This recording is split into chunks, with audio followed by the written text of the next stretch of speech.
2007 წლის ივნისიდან FM 95-სა და 9-ზე პირველად საქართველოში რადიო მსმენელს შესაძლებლობა მიეცა 24 საათის განმავლობაში მხოლოდ კლასიკური მუსიკისათვის ესმინა. თავდაპირველად რადიო მუზა მხოლოდ თბილისის მასშტაბით მოუწყებლობდა. ახლა კი მისი მოსმენა საქართველოს 10 რეგიონის მაცხოვრებლებს შეუძლიათ. გარდა ამისა, მისი მოსმენა ინტერნეტის საშუალებითაც შესაძლებელია. ეს ქვეყნის ფარგლებს გარეთ მცხოვრებ ადამიანებსაც აძლევს საშუალებას დღის ნებისმიერ მონაკვეთში კლასიკური მუსიკით დატკბნენ. ესეთი მოვიდა ქალბატონ სანდრას და მან აქტიურად დაიწყო მუშაობა ამ იდეის განხორციელებისათვის.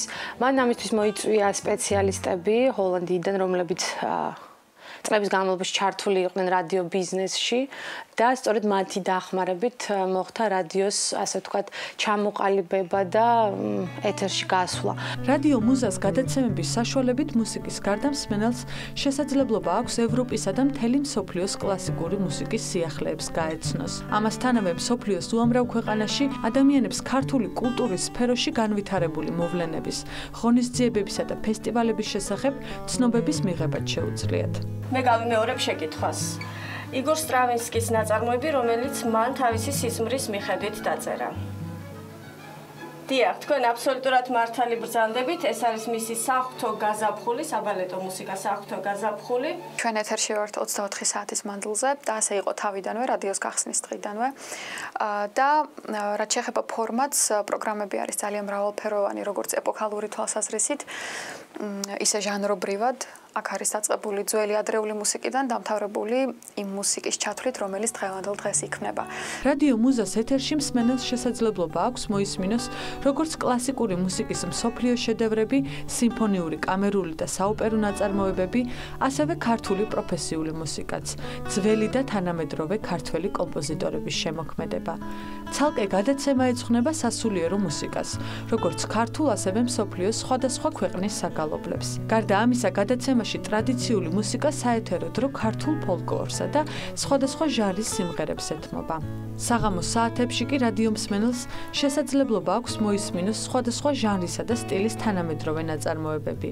ასევე გადაცემების საუბრები პიანიზმის ისტორიაზე და კვირის კომპოზიტორის მეშვეობით მსმენელი ყოველდღიურად არაერთ საინტერესო ცნობას იღებს.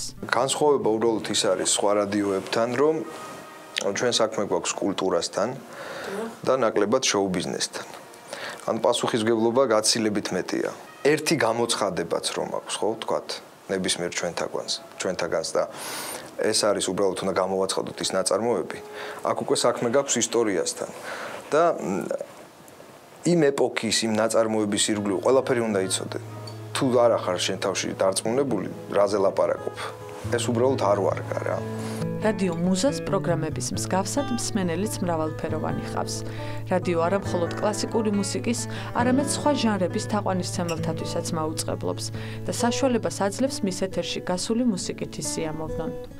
მე ვერ ვიტყოდი, რომ ჩვენ რადიოს უსმენს მხოლოდ ის ადამიანთა ის ნაწილი, ვინც ისედაც უსმენდა კლასიკურ მუსიკას, იმიტომ რომ ზარების მიხედვით თუ ვიმსჯელებთ, ძალიან ბევრი ადამიანი სხვათა შორის რეგიონებიდანაც გვირეკავენ, რომლებიც ამბობენ, რომ თქვენი ეთერის საშუალებით აღმოვაჩინე მე ისეთი შემსრულებელი, როგორიც არის გლენ გულდი. სულ ცოტა ხნის წინ ჰოლანდიიდან შემატებულ 10,000 მუსიკალურ დისკთან ერთად რადიო უკვე 15,000 უნიკალური ჩანაწერის მფლობელია, რაც მას საშუალებას აძლევს მსმენელს მრავალფეროვანი რეპერტუარი შესთავაზოს.